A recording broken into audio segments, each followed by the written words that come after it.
नमस्कार, मी प्रतीक्षा. डीएनए मराठीमध्ये आपलं स्वागत. अहिल्यानगर जिल्हा उद्योग केंद्र पुरस्कृत मोफत विशेष घटक आणि सर्वसाधारण घटक योजनेअंतर्गत विविध तांत्रिक प्रशिक्षण कार्यक्रम पूर्ण केलेल्या प्रशिक्षणार्थ्यांना अद्याप प्रशिक्षण प्रमाणपत्र आणि 1,000 रुपयांचे स्टायफंड मिळाले नसल्याचा आरोप करत शिवसेना सामाजिक न्याय विभागाच्या वतीने टाळेठोक आंदोलनाचा इशारा जिल्हा अधिकाऱ्यांना देण्यात आलेल्या निवेदनात करण्यात आला आहे. प्रशिक्षण पूर्ण होऊनही प्रमाणपत्र वेळेत मिळत नसल्याने अनेक प्रशिक्षणार्थी शासनाच्या विविध कल्याणकारी योजनांपासून वंचित राहत असल्याचे निवेदनात नमूद करण्यात आले आहे. जिल्हा उद्योग केंद्र अहिल्यानगर हे प्रशिक्षणार्थ्यांची जाणीवपूर्वक अडवणूक करत असल्याचा आरोपही यावेळी करण्यात आला. प्रशिक्षणार्थ्यांना तात्काळ प्रशिक्षण प्रमाणपत्र आणि प्रलंबित स्टायफंड देण्यात यावा, अन्यथा 19 जून रोजी जिल्हा उद्योग केंद्र अहिल्यानगर कार्यालयाला शिवसेनेच्या वतीने टाळेठोक आंदोलन करण्यात येईल, असा इशारा शिवसेना सामाजिक न्याय विभागाचे जिल्हा प्रमुख विनोद साळवे यांनी दिला आहे. या आंदोलनाची सर्वस्वी जबाबदारी शासनाची राहील, असंही पदाधिकाऱ्यांनी स्पष्ट केलं. यावेळी छावा संघटनेचे प्रदेश कार्याध्यक्ष रावसाहेब काळे पाटील, शिवसेना सामाजिक न्याय विभाग जिल्हा सचिव विजय लोंढे, नंदीवाले तिरमल समाजाचे नेते सुभाष काकडे, कावेरी भिंगारदिवे, उज्ज्वला गवळी, संदीप कापडे, संगीता केदारी, श्रीधर शैलार, ज्योती वाघ यांच्यासह अनेक कार्यकर्ते उपस्थित होते. मी विनोद साहेबराव साळवे, जिल्हा प्रमुख, शिवसेना सामाजिक न्याय विभाग. आज आम्ही जिल्हाधिकारी कार्यालय येथे निवेदन सादर केलेले आहे.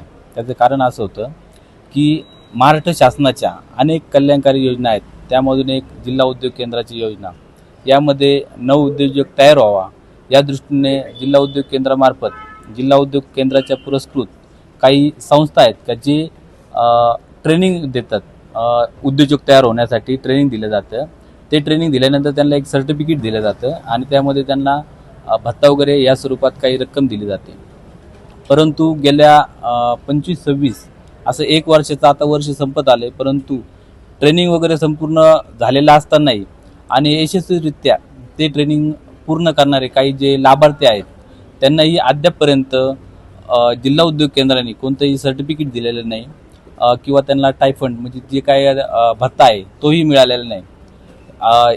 हे न मिळाल्यामुळं त्यांना कोणत्याही शासनाच्या कल्याणकारी योजनेचा लाभ घेता येत नाही आणि यामधून त्यांचं बऱ्याच मोठ्या प्रमाणात नुकसान होत आहे. आज आम्ही जिल्हाधिकारी कार्यालय येथे आमच्या शिवसेनेच्या वतीने व रावसाहेबजी काळे पाटील यांच्या मार्गदर्शनाखाली छावा संघटनेच्या व इतरही काही संघटनेच्या वतीने आम्ही आज निवेदन सादर केलेले आहे. जर येत्या 19 तारखेला जर ह्या जे ट्रेनिंग ज्यांनी कंप्लीट केले अशा लाभार्थ्यांना सर्टिफिकेट आणि टायफंड म्हणजे जो काही भत्ता आहे तो जर मिळाला नाही तर आम्ही जिल्हा उद्योग केंद्र हे बंद करून तिथे टाळे ठोकणार आहोत. याची शासनाने गांभीर्याने दखल घ्यावी, अन्यथा याचे जे काही परिणाम होतील याला सर्वस्वी जिल्हा उद्योग केंद्र आणि शासन यांची जिम्मेदारी असेल.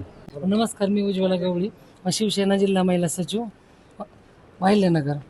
अहिल्यानगर जिल्हा उद्योग केंद्राच्या वतीने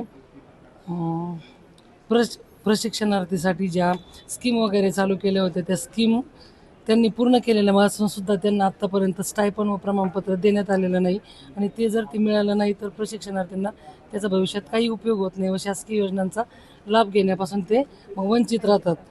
तरी आम्ही आज शिवसेना व इतर संघटनेच्या वतीने माननीय जिल्हाधिकारी यांना लेखी निवेदन दिलेलं आहे आणि त्यांना 19/6 मुदत दिलेली आहे. तोपर्यंत जर स्टायफंड व त्यांना सर्टिफिकेट देण्यात आले नाही तर दिनांक 19/6/2026 रोजी जिल्हा उद्योग केंद्राला शिवसेना व इतर संघटनेच्या वतीने टाळे लावण्यात येईल. प्रतिनिधी मुंतजीर शेख, डीएनए मराठी, अहिल्यानगर.